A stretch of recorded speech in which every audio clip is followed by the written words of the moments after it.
ஒரு நிமிஷம் ஐயா. வாழ்க வளமுடன் ஐயா. ஒரு அறிமுகம் கொடுத்தாங்க ஐயா. வாழ்க வளமுடன். வாழ்க வையகம் ஐயா. எவ்வளவு நேரங்கம்மா? ஐயா ஒரு 40 minutes பேசலாம் ஐயா. சரி, ஓகே. நல்லது ஐயா, நன்றி ஐயா. வாழ்க வையகம், வாழ்க வையகம், வாழ்க வளமுடன். குரு வாழ்க, குருவே துணை. உலக சமுதாய சேவா சங்கம் ஸ்கை நார்வே இணைய வழி நடத்தி வரும் கூட்டு தவத்தில் ஒவ்வொரு ஞாயிற்றுக்கிழமையும் அனுபவம் வாய்ந்த மூத்த பேராசிரியர்களின் சிறப்பு சிந்தனை இடம்பெற்று வருகிறது. அந்த வகையில் இன்று நம்மோடு இணைந்துள்ள பெருமதிப்பிற்கும் அன்பிற்கும் உரிய முதுநிலை பேராசிரியர் அருள்நிதி பரமசிவம் ஐயா அவர்களை பற்றிய சிறிய அறிமுகத்தை உங்களுடன் சமர்ப்பிப்பதில் பெருமகிழ்ச்சி அடைகிறோம். ஐயா கிட்ட அறிமுகம் கேட்டப்ப ஐயா எனக்கு எதுவுமே கொடுக்கல. சாமிஜி கூட இருந்தேன், ஈரோடுல இருக்கேன்னு சொல்லுங்கம்மா போதும் அப்படின்ட்டாங்க. அதனால எனக்கு என்ன சொல்றதுன்னு தெரியல. ஆனா குருவோட வாழ்ந்தாங்க, குருவோட நிழல்லயே இருந்தாங்கிறது மிகப்பெரிய பாக்கியம். அவருடைய எளிமையை காட்டுது, அதுதான் அவருடைய எளிமை. ஐயா தாய் மன்றம் பார்த்தீங்கன்னா எல்லாமே ஈரோடு மனவளக்கலை மன்றம் தான், ஈரோட்லதான் இருக்காங்க. இன்னைக்கும் ரொம்ப எளிமையா, இப்போ நம்ம என்ன தலைப்பு கொடுத்தாலும் அது அவர்களுடைய அந்த பயணத்தை காட்டுது, அந்த பக்குவத்தை காட்டுது. அது சுவாமிஜி கூட பயணிச்சிருக்காங்க. சோ நம்ம கூட நிறைய முறை வந்திருக்காங்க. நம்ம நார்வே மன்றத்துல நிறைய முறை நமக்கு சிறப்புரை கொடுத்திருக்காங்க. அந்த வகையில் இன்றும் நம்மோடு கேட்ட உடனே ஐயா ஒத்துக்கிட்டாங்க, வந்துடுறாங்க அப்படின்னு தலைப்பும் ஐயா தான் சொன்னாங்க. சோ ஐயா அவர்களை இணைந்துள்ள சான்றோர் பெருமக்களின் சார்பிலும் உலக சமுதாய சேவா சங்கம் ஸ்கை நார்வே டென்மார்க் மனவளக்கலை மன்ற பொறுப்பாளர்கள் மன்றங்கள் சார்பிலும் ஐயா அவர்களை அன்போடும் பணிவோடும் வாழ்த்தி வரவேற்று அமர்கிறோம். வாழ்க வளமுடன் ஐயா. வாழ்க வளமுடன், வாழ்க வளமுடன். அனைவருக்கும் இனிய காலை வணக்கம். இங்க காலைங்க, அங்க மாலையா? சரி, விடிய காலை. சரி, ஆடியோ சரியா இருக்குங்களா? ஓகே. வாழ்க வையகம், வாழ்க வையகம், வாழ்க வளமுடன். இன்றைய சிந்தனைக்கு நாம் எடுத்துட்டு இருக்கிற தலைப்புங்க, பழுத்த நிலை வரும் வரையில் அப்படின்னு எடுத்துட்டு இருக்கிறோம். இது இறைவணக்க பாடலினுடைய ஒரு வரி. அழுத்தமெனும் உந்து ஆற்றல் ஒன்றை கொண்டே அணுமுதலாய் அண்ட கோடி அனைத்தும் ஆக்கி வலுத்தும் ஓர் அறிவு முதல் ஐந்தும் ஆறும் வகை வகையாய் உயிரினங்கள் தோற்றுவித்து முழு திறனுடன் காத்து முடிக்கும் முழு முதற் பொருளே நம் அறிவாய் ஆற்றும் பழுத்த நிலை வரும் வரையில் நீ நான் என்றோம் பதம் அடைந்தோம் ஒன்றானோம் பரமானந்தம் என்ற இறைவணக்க பாடல்ல இருக்கிற ஒரு வரியை நம்ம தலைப்பா கொடுத்துருக்கோம். பட் முழு பாடலையும் நம்ம கொஞ்சம் பார்க்கலாங்க. அதற்கு முதல்ல அருள் தந்தை வேதாத்ரி மகரிஷி அவர்களுடைய முக்கியமான நோக்கம் உலகத்தில் இருக்கிற எல்லா மனிதர்களும் மன நிறைவுடனும் மகிழ்ச்சியுடனும் வாழ வேண்டும் என்பதுதான். அதற்காகத்தான் அவங்க வாழ்நாள் பூரா தன்னுடைய முழு நேரத்தையும் ஆற்றலையும் பயன்படுத்தி எல்லாருக்கும் மனவளக்கலையை கற்றுக் கொடுத்துட்டு இருந்தாங்க. அவங்களுக்கு அந்த ஆன்மீகத்தில் உயர்ந்த நிலையை அடைவதற்கு வள்ளலார் அவர்கள் உதவியா இருந்திருக்காங்க ஒரு காலகட்டத்துல. ஸோ அவரு பார்த்தீங்கன்னா, அவருடைய படங்கள் எங்கேயாவது பார்த்தீங்கன்னா, எல்லா உயிர்களும் இன்புற்று வாழ்க அப்படின்னு தான் அவர் படத்து கீழே இருக்கும். அதே மாதிரி சாமிஜியும் அன்பு மடல்ல உலகம் முழுவதும் உள்ள எல்லோரையும் நினைச்சுதான் சொல்லுவாங்க. தனியா ஒரு குறிப்பிட்ட மனிதர்களுக்கோ குறிப்பிட்ட நாட்டிற்கோ குறிப்பிட்ட ஒரு மொழி இனம் நாடு இந்த மாதிரி எந்த தடையும் இல்லாம உலகில் இருக்கிற எல்லா மனிதர்களும் அமைதியாக மகிழ்ச்சியாக மன நிறைவாக இன்பமாக வாழ வேண்டும் என்பதுதான் வள்ளலாருடைய நோக்கமும் மகரிஷியினுடைய நோக்கமும் இருந்திருக்குது. வள்ளலார் வந்துங்க சாமிஜி காட்டிலும் அவங்க ஒரு படி முதல்ல மேலே நின்றுருக்காங்க. எல்லா உயிர்களும் இன்புற்று வாழ்க அப்படின்ட்டு. சாமிஜியும் அதே நிலையில தான் இருந்தாங்க. இன்றைய உலக சூழ்நிலையில சில வார்த்தைகளை கொஞ்சம் பயன்படுத்துவதில் ஜாக்கிரதை தேவையா இருக்குது. அதனால அவங்க வந்து எல்லா உயிர்களும் அப்படின்ட்டு எல்லா இடத்தையும் சொல்ல முடியல, சொல்ல போனா. சரி, அப்ப எல்லா உயிர்களும் இன்புற்று வாழ்க, எல்லா மனிதர்களும் இரண்டொழுக்க பண்பாட்டுல சொல்றாங்க இல்லையா, நான் எனது வாழ்நாளில் வேறு எந்த உயிருக்கும் உடலுக்கும் துன்பம் தரமாட்டேன், துன்பப்படுவோர்க்கு என்னால் இயன்ற உதவிகளை செய்வேன் அப்படின்ட்டு. அது அப்புறம் அந்த எல்லா உயிர்களும் இன்புற்று வாழ்க அப்படிங்கிறதுக்கான ஒரு ஒழுக்கமுறை தான் அது.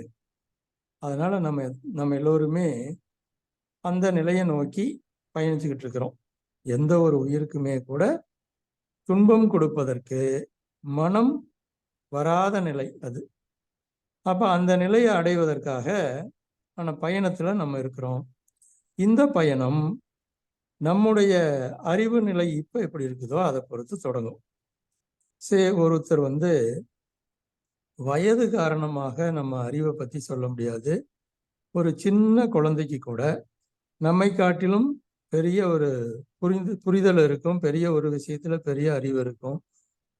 நமக்கு வந்து அந்த அறிவு இல்லாம இருக்கலாம். நம்மளை காட்டிலும் பெரியவங்களுக்கு கூட சில சமயம் சில விஷயங்களை நம்ம வந்து எடுத்து சொல்ல வேண்டியிருக்கலாம். ஸோ அறிவு நடைமுறை செயல்பாட்டில் இருப்பது என்பது பல காரணங்களை கொண்டதாக இருக்குது. முயற்சி, செயல், விளைவு, அனுபவம், ஆராய்ச்சி, இதையெல்லாம் சாமிஜி வந்து ஒரு எண்ணம் வருவதற்கான அடிப்படையாக சொல்லுவாங்க. இதே போலதான் அறிவும். நமக்குள்ள ஒரு அறிவு இருக்குது என்று எடுத்துக்கொண்டால், அந்த அறிவு நம்ம எங்க வாழ்கிறோம், என்ன வேலை செய்யறோம், எந்த சமுதாயம் நம்மளை சுற்றி இருக்குது, வாழ்க்கையினுடைய நோக்கம் என்ன, இதை பொறுத்தெல்லாம் அறிவு விருத்தியாயிட்டே போகுது. அந்த அறிவுன்னு வந்து முழுமையா அது எப்போ முழுமை அடையும் அப்படின்னு பார்த்தீங்கன்னா, தனக்கு நமக்கு மூல நிலையாக இருக்கக்கூடிய இறைநிலைய நம்ம அனுபவமாக உணர்ந்து, அதுவே தான் இறைநிலையே தான் நானாக இருக்கிறேன் அப்படிங்கிறத நம்ம அனுபவமா உணரணும்.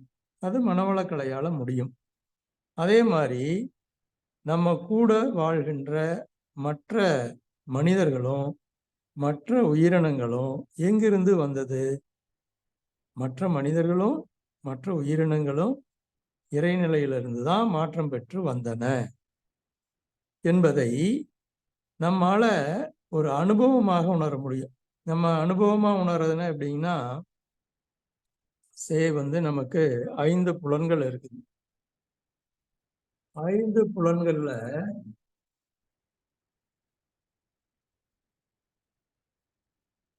நமக்கு வந்து அனுபவங்கள் கிடைக்குது.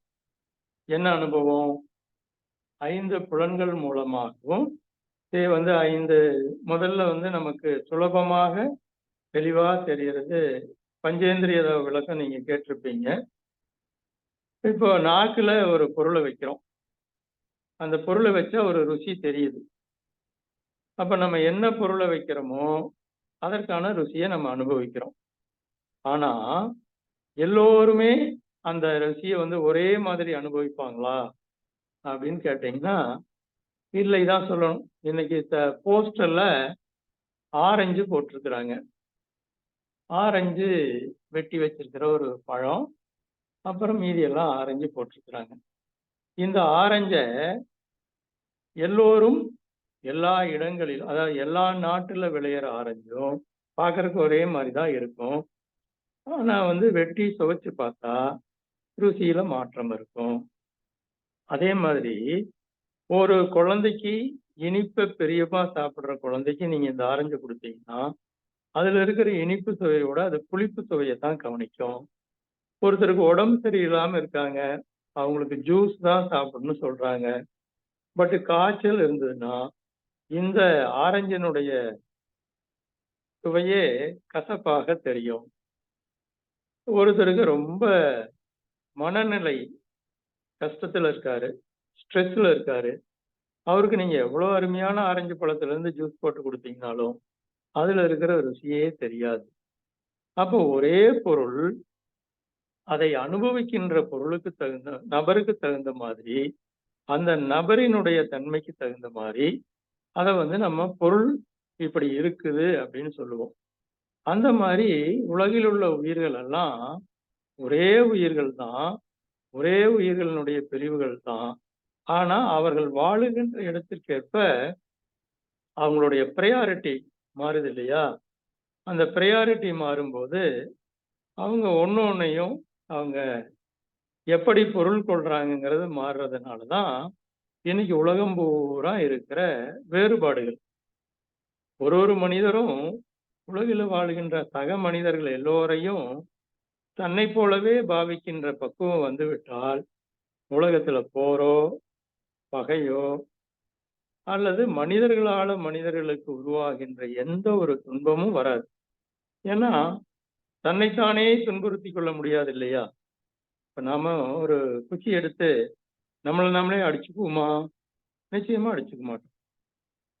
அதே மாதிரிதான் இந்த நிலை. ஆனா இந்த நிலை எப்படி வரும்? இந்த நிலையை அனுபவத்துக்கு எப்படி கொண்டு வர முடியும் அப்படிங்கிறது அது ஒரு பெரிய கேள்வி.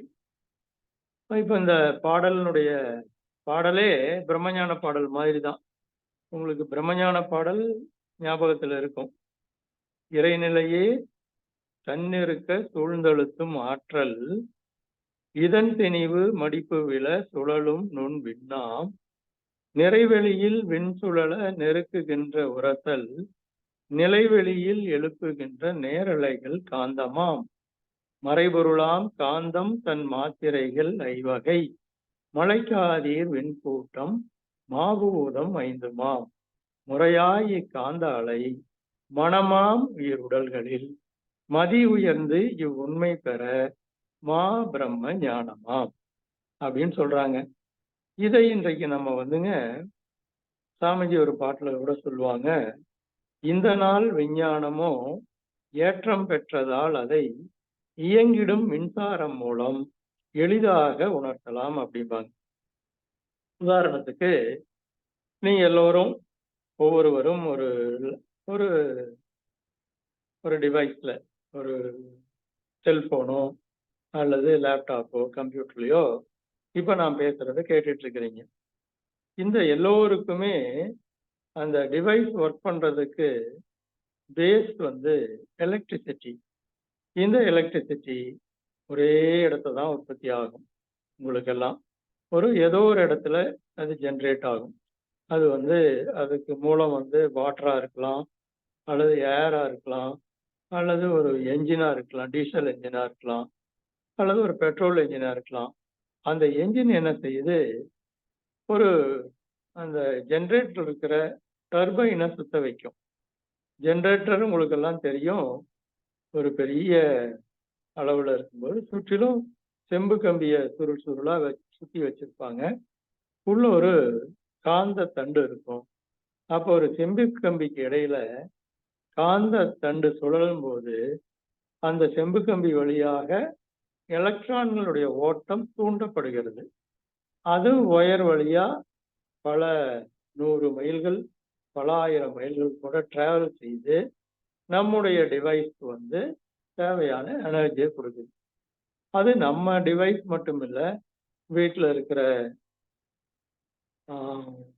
AC, heater, fridge, refrigerator, light, எல்லாத்துக்கும் தேவையான எனர்ஜி ஒரே எனர்ஜி தான்.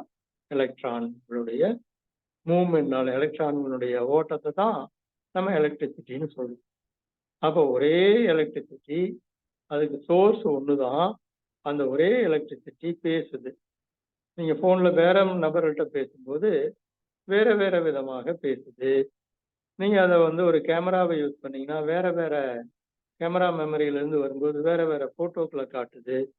நீங்க ரெக்கார்ட் பண்ணி வச்சு கேட்டீங்கன்னா ரெக்கார்டட் மெசேஜ் வேற வேற ரெக்கார்ட்ஸ்ல வேற வேற மெசேஜ் இருக்குது. மியூசிக் இருக்கு, சினி சாங்ஸ் இருக்கு, சினிமா இருக்கு, ஸ்போர்ட்ஸ் இருக்குது, டிஸ்கவரியில் பார்த்தீங்கன்னா டிஸ்கவரி சயின்ஸில் போனீங்கன்னா எத்தனையோ சயின்ஸ் இன்வென்ஷன்ஸ் எல்லாம் எப்படின்னு சொல்கிறாங்க. அல்லது நீங்கள் ஒரு ட்ராவல் வெப்சைட்டில் போனீங்கன்னா ட்ராவல் பண்ணுற எக்ஸ்பீரியன்ஸ் வருது, நேச்சர் பற்றி பார்க்குறோம். எத்தனை விஷயங்கள் நம்மளால் எண்ணி பார்க்க முடியாத விஷயங்களை எல்லாம் மின்சாரம் நம்ம கண் முன்னாடி ஒரு விர்ச்சுவலா ஒரு காட்சியாகவும் அந்த சத்தத்தை நம்ம வந்து லைவா கேட்குற மாதிரியும் ஒரு மேட்ச், கிரிக்கெட் மேட்ச் எங்கேயோ நடக்குது உலகத்துல, அல்லது ஒரு ஃபுட்பால் மேட்ச் நடக்குது, அல்லது டென்னிஸ் மேட்ச் நடக்குது, எங்கேயோ நடக்குது. ஆனா நம்ம இடத்துல நம்ம வந்து அதை பார்க்குறோம். அப்போ எலக்ட்ரிசிட்டி இல்லை அப்படின்னா இது எதுவுமே நம்ம பார்க்க போறது இல்லை. அப்போ ஒரே எனர்ஜி எத்தனை விதமாக மாறுது. அது ஒண்ணே ஒண்ணு என்ன, அது வந்து பார்க்குது எலக்ட்ரிசிட்டியே கேமரா மூலமாக, கேட்குது மைக் மூலமா கேட்குது, ஸ்பீக்கர் மூலமாக பேசுது. அப்புறம் என்ன என்ன அது வந்து டெம்பரேச்சரை சென்ஸ் பண்ணுது, தொடு உணர்வு இருக்கு, என்ன டெம்பரேச்சர்னு சொல்லுது. ஒண்ணே ஒண்ணு, நம்ம நாக்குல டேஸ்ட் பண்ற மாதிரி இருக்கிறதுக்கு மட்டும் இன்னும் அந்த டிவைஸ்ல அவங்க ஆட் பண்ணல. மற்றபடி நம்ம 5 சென்சஸையும் அது வந்து அப்சர்வ் பண்ணுது. இதையெல்லாம் நீங்க ஒரு ஆர்டிபிஷியல் இன்டெலிஜென்ஸ் இருக்கிற கம்ப்யூட்டர்ல கொடுத்து கேட்டீங்கன்னா அது நம்ம மாதிரியே திங்க் பண்ணவும் செய்யும். அப்போ பாருங்க, ஒரு எலக்ட்ரிசிட்டி எல்லாவற்றையும் செய்யுது. சென்சஸ் மூலமா கிடைக்கிற அத்தனையும் ரிசீவ் பண்ணுது. அதை கலெக்ட் பண்ணி ஏற்கனவே இருக்கிற டேட்டாவோட ஒப்பிட்டு நாம சொல்ற மாதிரியே ஒரு ரோபோட்டு கொடுத்தா அது சொல்லவும் செய்யும், செய்யவும் செய்யும். ஆனா அத்தனைக்கும் சோர்ஸ் எலக்ட்ரிசிட்டி. அப்ப இன்னைக்கு சயின்ஸ் படித்தவங்களுக்கு இப்பெல்லாம் ஒரு சில ஹோட்டல்ல எல்லாம் ரோபோட்ஸ் யூஸ் பண்றாங்க.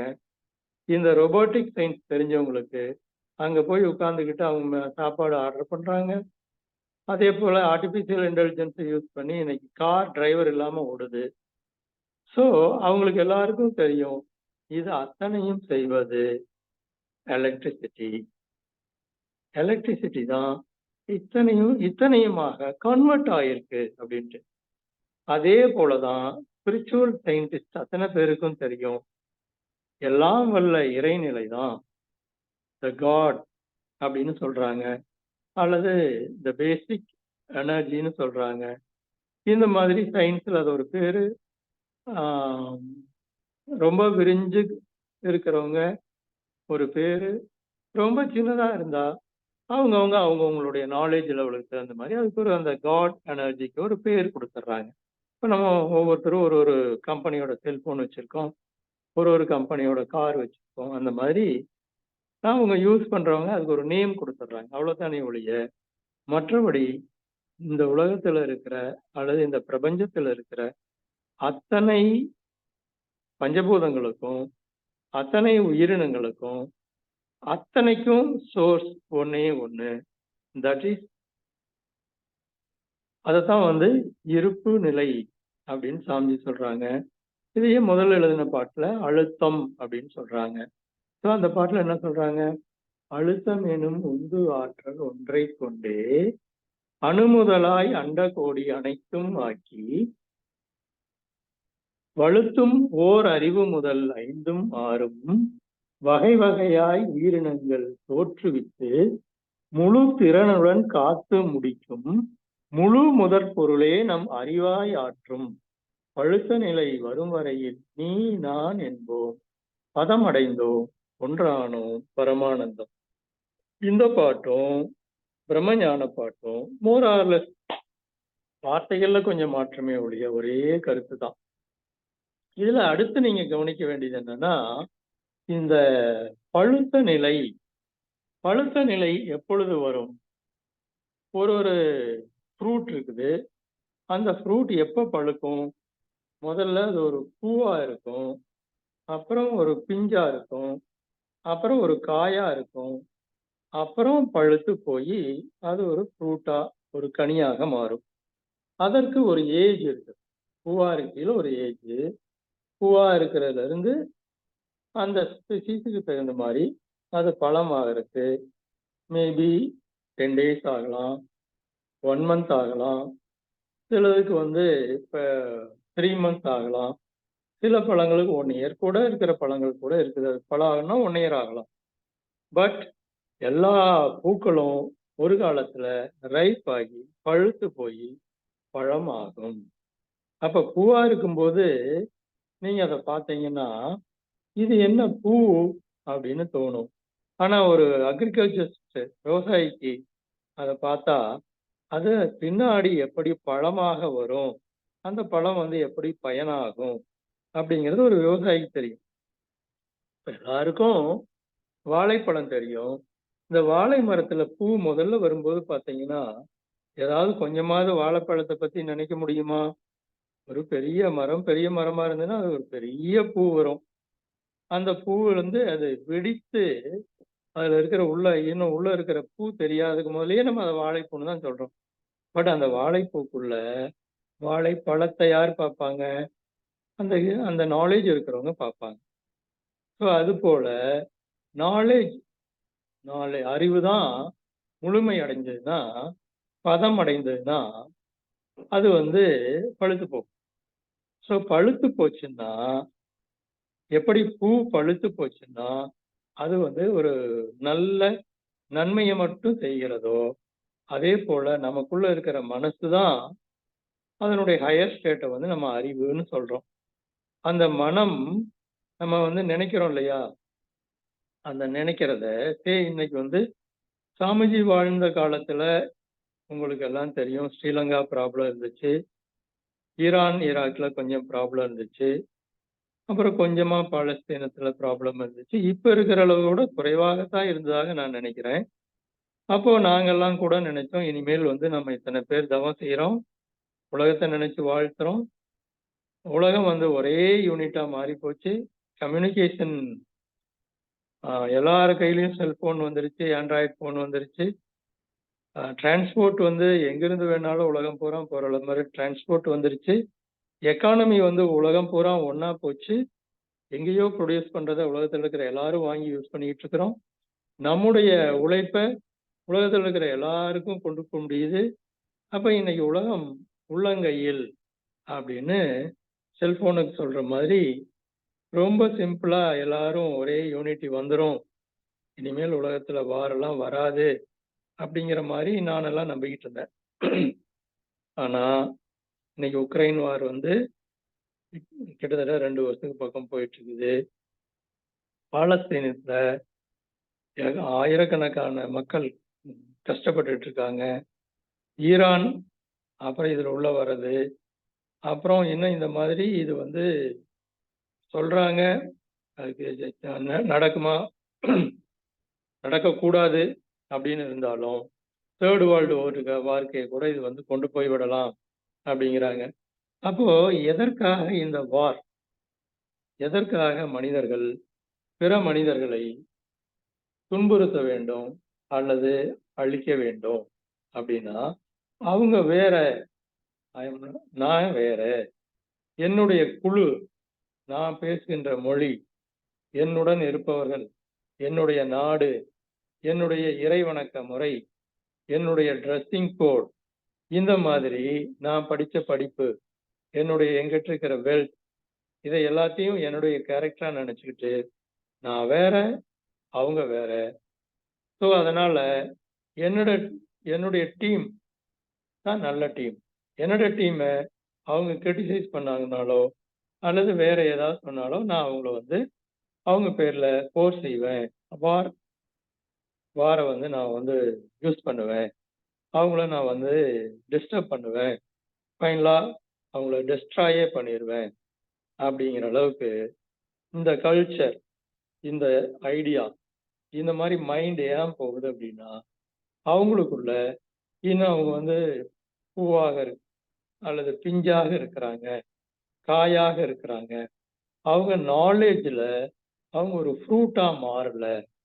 அவங்க ஒரு ஃப்ரூட்டா மாறிட்டா எல்லா விதமான இறை வணக்க முறையிலையும், எல்லா விதமான வொர்ஷிப்லையும் எல்லா காடும் என்ன சொல்றாங்க? All R my son. எல்லாரும் இறைவனுடைய குழந்தைகள் தான் மனிதர்கள் அப்படின்னு தான் எல்லா கடவுளும் சொல்றாங்க. அப்ப எல்லா கடவுளும் சொல்றாங்கன்னா, அது ஒரே விஷயம்தான் அப்படின்னா, எல்லா கடவுள்களும் மனிதர்கள் தான் அவங்களோட உருவத்தையும் டீச்சிங்ஸையும் அவங்கள ப்ரே பண்ற மெத்தட்ஸையும் அவங்கவுங்களுக்கு பிடிச்ச மாதிரி வச்சுக்கிட்டாங்களே ஒழிய, மற்றபடி எல்லா கடவுள்களும் ஒன்றே தான். எல்லா மொழிகளும் நமக்கு தெரிகின்ற விஷயத்தை அடுத்தவங்களுக்கு கன்வே பண்றதுக்கான ஒரு ஒரு சவுண்டு தான். எல்லா ட்ரெஸ் கோடும் அந்தந்த இடத்துக்கு இருக்கிற அட்மாஸ்பியர் அல்லது அந்த இடத்துக்கு இருக்கிற ஹீட் அல்லது அந்த இடத்துல இருக்கிற கோல்டுக்கு தகுந்த மாதிரி தான் ட்ரெஸ் கோடே ஒழிய வேற ஒன்றும் கிடையாது. இப்படி அந்தந்த அந்தந்த டீமுக்கு தகுந்த மாதிரி ஒரு ஹெட் தான் வந்து அதை ஹோல்டு பண்றதுனால அது ஒரு கவர்மெண்ட், அது ஒரு ஆட்சி.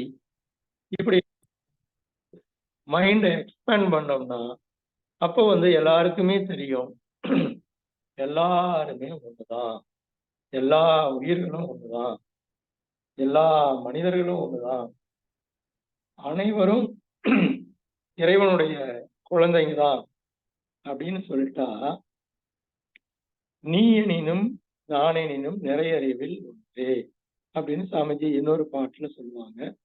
அது இல்லாம சாமிஜி என்ன செய்வாங்கன்னா, யாரையும் பொதுவா பெரியவங்க பார்த்தா குனிந்து காலை தொட்டு வணங்குற பழக்கம் இருக்குது இல்லைங்களா? சாமிஜி என்ன காலை தொட்டு அல்லது குனிந்து காலை அருகில் கையை வைத்து தலையை வைத்து வணங்க வேண்டாம் என்று சொல்லுவாங்க. ஏன்னா ஏஜ் தான் டிஃப்ரென்ஸ். சாமிஜி சொல்றாங்க, என்னுடைய ஏஜுக்கும் உங்க ஏஜுக்கும் டிஃப்ரென்ஸ், அதனால உருவத்துல டிஃப்ரென்ஸ், அதனால வேற சின்ன சின்ன வித்தியாசமே ஒழிய டோட்டல் எவ்வளவுக்கு நிறைய ஹிஸ்டரியில பார்த்தீங்கன்னா அதுக்கு லட்சக்கணக்கான வருடம். அந்த லட்சக்கணக்கான வருடத்துல மேபி ஒரு 70 இயர்ஸ் ஆர் ஒரு 50 இயர்ஸ் ஆர் 20 இயர்ஸ் என்ன வித்தியாசம் இருக்குது? லேக்ஸ் ஆஃப் இயர்ஸ்ல பிலோ 100 இயர்ல என்ன வித்தியாசம் இருக்கு? ஒரு வித்தியாசமும் இல்லை. அதனால நீங்க என்னை யாரும் காலை தொட்டு வணங்க வேண்டாம், கண்களை பார்த்து வணங்குங்க. அப்போ என்னுடைய கண்கள் மூலமாக நான் உங்களை பார்க்கும்போது ஒரு பாசிட்டிவ் வைப்ரேஷன், அது உங்களுக்குள்ள ஒரு நன்மையை செய்யும். நான் கையை தூக்கி பிளஸ் பண்றதும் அதுக்காகத்தான், ஒரு பாசிட்டிவ் வைப்ரேஷனை ஜென்ரேட் பண்ணி விடுறதுக்காக. அதனால யாருமே பெரியவங்களும் இல்லை, யாருமே சின்னவங்களும் இல்லை, யாரும் உயர்ந்தவர்கள் இல்லை, யாரும் தாழ்ந்தவர்கள் இல்லை. ஆணுக்கும் பெண்ணுக்கு இடையில இயற்கை ஒருத்தங்களை குழந்தைய உருவாக்கி கொண்டு வந்து வளர்த்துறதுக்கு தகுந்த மாதிரி உடம்ப கொடுத்துருக்கு, ஒருத்தங்களுக்கு அதுக்கு பாதுகாப்புக்காக வேற வகையான உடலை கொடுத்துருக்க. ஆணுக்கும் பெண்ணுக்கும் பெரிய அறிவுல பேதமே கிடையாது, உயிர்ல பேதமே கிடையாது, பாடியில இருக்கிற மற்ற ஃபங்க்ஷன்ல பேதமே கிடையாது. அதாவது இனப்பெருக்கத்துக்கு மட்டும்தான், சிப்ளிங்ஸை கிரியேட் பண்றதுக்கு மட்டும்தான் உடம்பு தான் மாறுதே ஒழிய மற்றபடி ஆணுக்கும் பெண்ணுக்கும் பேதம் கிடையாது, எந்த நாட்டுக்கும் இன்னொரு நாட்டுக்கும் பேதம் கிடையாது, எந்த லாங்குவேஜுக்கும் இன்னொரு லாங்குவேஜுக்கும் பேதம் கிடையாது.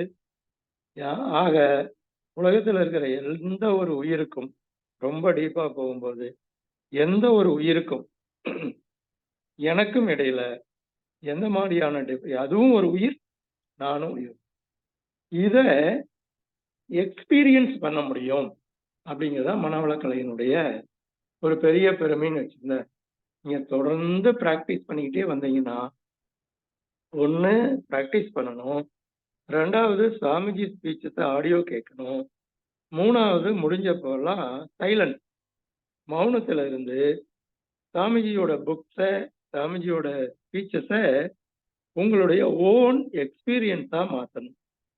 இப்படி நீங்க பிராக்டிஸ் பண்ணிக்கிட்டே இருந்தீங்கன்னா சாமிஜியினுடைய நாலேஜ் லெவல் என்னவோ அந்த நாலேஜ் லெவல் உங்களுக்கும் கிடைக்கும். அப்படி கிடைச்சிருச்சுன்னா அதுதான் பழுத்த நிலை. இது பழைய காலத்துல வாழ்க்கை இப்படித்தான் வாழ வேண்டும் என்று வாழ்ந்து கொண்டிருந்த எல்லா பெரியவங்களுக்கும் அவங்களுக்கு நேச்சரா இதே நாலேஜ் லெவல் வந்து, நீங்க எங்கேயாவது ஒரு குடும்பத்துல, இது கேரளால ஒரு குடும்பத்துல சொன்னாங்க, அப்பப்ப நீங்களும் எங்கேயாவது பார்க்கலாம், ஒரே குடும்பத்துல 150 பேர் இருக்கிறாங்க. அந்த 150 பேர்த்துக்கும் ஒரு லேடி, அவங்க தான் வயசானவங்க, அவங்க தான் ஹெட். அப்ப அந்த 150 பேரும் இம்பார்ட்டண்டான விஷயம் அத்தனைக்கும் அந்த லேடி சொல்றதையே தான் கேட்பாங்க. அப்ப அந்த லேடிக்கு அவங்களுக்கு வந்து நியர்லி 90 பிளஸ். அப்ப அவங்களுடைய முதல் குழந்தைக்கு மேபி நியர்லி வந்து ஒரு 75 78 இருக்கும். அப்ப 78 இயர்ஸ்ல இருக்கிற அவங்களுடைய முதல் குழந்தைக்கும் இன்னைக்கு மேபி லாஸ்ட் வீக் தான் அவங்களுக்கு ஒரு பேர குழந்தை வந்திருக்கும். அவங்கள பொறுத்த வரைக்கும் எல்லாரும் அவங்க குழந்தைங்க. அந்த லேடி வந்து அந்த அந்த 78 இயர்ஸ் இருக்கிற குழந்தைய எப்படி பார்ப்பாங்க? அதனுடைய அறிவுக்கு அது இருக்கிற இடத்துக்கு என்னென்ன வேலைகளை செய்யணும்னு பார்ப்பாங்க. டே 1 வீக் குழந்தைக்கு என்ன செய்வாங்க? அவங்களுக்கு தேவையான எல்லா ஹெல்ப்பும் நம்ம தான் செய்யணும் அப்படின்னு பார்ப்பாங்க. அப்போ அந்த 78 இயர்ஸ் இருக்கிற குழந்தை, என்னைய எங்க அம்மா வந்து எடுத்து கொஞ்சல, எனக்கு சாப்பாடு கொடுக்கல, என்னை தூங்க வைக்கல அப்படின்னு நினைச்சா எப்படி இருக்கும்? அப்படித்தான் இன்னைக்கு மனிதர்கள் இறைநிலைக்கும் தனக்கும் இருக்கிற தொடர்பை புரிஞ்சுக்கிறதுல தவறு பண்றாங்க. அப்போ இந்த லெவல் ஆஃப் நாலேஜ், அப்ப அது பழுத்த நிலை வர்றதுக்கு நேச்சராகவே இன் டியூ கோர்ஸ், சின்ன குழந்தையில இருந்து நேச்சரே நமக்கு அந்த பழுத்த நிலை வரையில அந்த நாலேஜ் லெவலை கொடுத்துரும். ஆனா இன்னைக்கு அது வரைக்கும் வாழும்போது நாம தப்பு செய்யாம இருக்கணுமே, அடுத்தவங்களுக்கு கஷ்டம் கொடுக்காம இருக்குமே, நாம அடுத்தவங்களால கஷ்டப்படாமல் இருக்கணுமே. அப்ப அந்த வயதாகி கிடைக்கிற நாலேஜ் லெவல மனவளக்கலை பயிற்சிகளை பிராக்டிஸ் பண்ணா, கரெக்டா பிராக்டிஸ் பண்ணா, அதனோட டெப்த் வந்து சொந்தமா கொண்டுகிட்டு வந்துட்டா, அந்த வயதாகி கிடைக்கிற எக்ஸ்பீரியன்ஸ் ஸ்டேட் ஆஃப் நாலேஜ் வந்து நம்ம கொஞ்சம் சின்ன வயசுலயே அடைய முடியும். அப்ப சின்ன வயசுலயே நம்ம அடைஞ்சிட்டோம்னா அதுதான் பழுத்த நிலை. அப்ப மறுபடியும் அந்த பாடல்கள்ல இருக்கிற வரியை பார்க்கலாம். பழுத்த நிலை வரும் வரையில் நீ நான் என்றோம். பழுத்த நிலை வந்தாயிருச்சு, பதம் அடைந்தோம். பதம் அடைஞ்சதுக்கு அப்புறம் நீயும் நானும் ஒன்று. பதம் அடைந்தோம், ஒன்றானோம். ஒன்னாயிட்டதுக்கு அப்புறம் அங்க நோ டிஃபரன்ஸ் ஆஃப் ஒப்பீனியன். அந்த நிலைக்கு வந்துட்டா அந்த உடம்புல இருக்கிற நாலேஜ் என்ன சொல்லுது? இப்படி சொல்லுது. என்னோட உடம்புல இருக்கிற நாலேஜ் என்ன சொல்லுது? இப்படி சொல்லுது. ரெண்டுல எது பெஸ்ட்? ரெண்டுல எது பெஸ்ட்? அவ்வளவுதான். ரெண்டுல இதுதான் பெஸ்ட். அதை சூஸ் பண்ணிக்கிட்டா அங்க வந்து டிஃபரன்ஸ் ஆஃப் ஒப்பீனியனே கிடையாது. குடும்பத்திலையும் கிடையாது, நம்ம இருக்கிற ஏரியாலையும் கிடையாது, நம்ம வாழ்ற நாட்டிலையும் கிடையாது, உலகத்திலையும் கிடையாது. விச் இஸ் த பெஸ்ட் அப்படின்னு யோசிச்சு பெஸ்ட்டை சூஸ் பண்ணிக்கிட்டோம்னா அங்க எல்லாரும் அந்த பெஸ்ட்டை வந்து ஃபாலோ பண்றதுக்கு அக்செப்ட் பண்ணிக்கிட்டா எல்லா இடங்கள்லையும் மனிதர்களுக்கு பெஸ்ட் மட்டுமே கிடைக்கும். இதைதான் சாமிஜி அந்த பாடல சொல்றாங்க. பதமடைந்தோம், ஒன்றானோம். அப்புறம் அங்க என்ன மிச்சம் இருக்குது? அங்க டிஃபரன்ஸே கிடையாதுன்னா அங்க மிச்சம் இருக்கிறது எக்ஸ்டசி, என்லைட்மெண்ட். அங்க இருக்கிறது ஆனந்தம். ஆனந்தம், ஆன்மா தன்னுடைய மூலத்தை உணர்ந்து கொண்டு எல்லாமே தான் என்று உணர்ந்து அதை அனுபவிக்கும் போது இருக்கிற அந்த எக்ஸ்டசிக்கு தான் ஆனந்தம்னு சொல்றாங்க. அதிலும் கூடுதலா ஒரு வேர்டை போடுறாங்க, பரம ஆனந்தம். த கிரேட் எக்ஸ்டசியே போய் அதுக்கு என்ன போய் அதுக்கு அப்ஜெக்டிவ் என்ன போட தேவையில்லை இல்லை. பட் இருந்தாலும் லாங்குவேஜ்ல அந்த மாதிரி யூஸ் பண்றாங்க. பரமானந்தம், பதமடைந்தோம், ஒன்றானோம், பரமானந்தம். அப்ப பழுத்த நிலை வரும் வரையில் தான், அந்த நாலேஜ்ல அந்த லெவலை அடையிற வரைக்கும் தான் நீ நான் என்று குடும்பத்திலும் குழந்தைங்கள்ட்டையும் பெரியவங்கள்ட்டையும் நம்ம கூட இருக்கிற ஃப்ரெண்ட்ஸ் ரிலேட்டிவ் சர்க்கிள்லையும் நம்ம நிறைய டிஃபரன்ஸ் ஆஃப் ஒப்பீனியன் வச்சுட்டு இருக்கிறோம். அந்த லெவல் வந்துட்டா அந்த உடல்ல இருக்கிற நாலேஜ் லெவல் அப்படி. அதை எப்படி நான் வந்து அட்ஜஸ்ட் பண்ணிட்டு போறது அப்படிங்கிறத நம்ம வந்து தானா மனசுக்கு வரும். அப்படி வரும்போது அதுதான் பழுத்த நிலை. அந்த நிலை வரும்போது நீ நான்கிற பேதம் எல்லாம் போயிடும். அப்புறம் எல்லாரும் ஒண்ணுங்கிற பேதம் வந்துடும். அப்ப ரெண்டு ஒழுக்க பண்பாடு இயல்பாக வந்துடும். நான் எனது வாழ்நாளில் வேறு எந்த உயிருக்கும் உடலுக்கும் துன்பம் தர மாட்டேன். துன்பப்படுவோர்க்கு என்னால் முடிந்த உதவிகளை செய்வேன். அப்ப நம்ம உதவிகளை செஞ்சுக்கிட்டே இருக்கிறதா நம்முடைய ஹேபிட்டா போயிடும். மைண்ட்ல நான் அவங்களுக்கு என்ன ஹெல்ப் பண்ண முடியுங்கிற எண்ணம் தான் வரும். அப்படி வரும்போது நிச்சயமாக வேர்ல்டு பீஸ், உலக சமாதானம் வந்துடும். உலக சமாதானம் மட்டும் வந்துருச்சுன்னா, இன்னைக்கு வார் எக்கானமி மட்டும் இல்லைன்னா, எல்லா மனிதர்களும் டெய்லி ஒரு 2 to 3 ஹவர்ஸ் ஒர்க் பண்ணா போதும். எல்லோருக்கும் தேவையான எல்லாமும் கிடைக்கும். எல்லாரும் சந்தோஷமா இருக்கலாம். அப்ப சாமிஜி உலக சமாதானத்தை சொன்னதனுடைய அடிப்படை என்னன்னா, மனிதர்கள் அந்த பழுத்த நிலையை அடைந்து பதம் அடைய வேண்டும். அதுக்கு தான் மனவளக்கலையை அவங்க ஒரு எஜுகேஷன் மாதிரி சிஸ்டமைட் பண்ணி கொடுத்துருக்காங்க. நம்ம தெரிஞ்சிருக்கிற வரைக்கும் நல்லா கடைபிடிப்போம். இன்னும் கொஞ்சம் டெப்தா புரிஞ்சுக்கிறதுக்கு ட்ரை பண்ணுவோம். அதுக்கு மெடிடேஷன், சைலன்ஸ், சாமிஜியினுடைய ஸ்பீச்சஸை கேட்கறது, புக்ஸை படிக்கிறது, இதையெல்லாம் தொடர்ந்து செஞ்சுக்கிட்டு வருவோம்.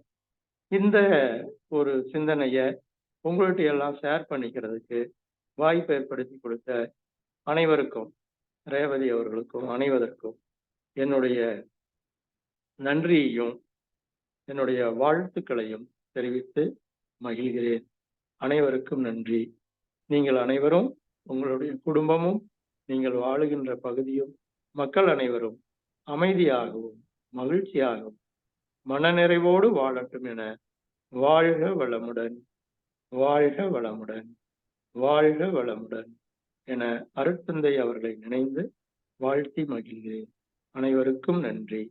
வாழ்க வளமுடன்.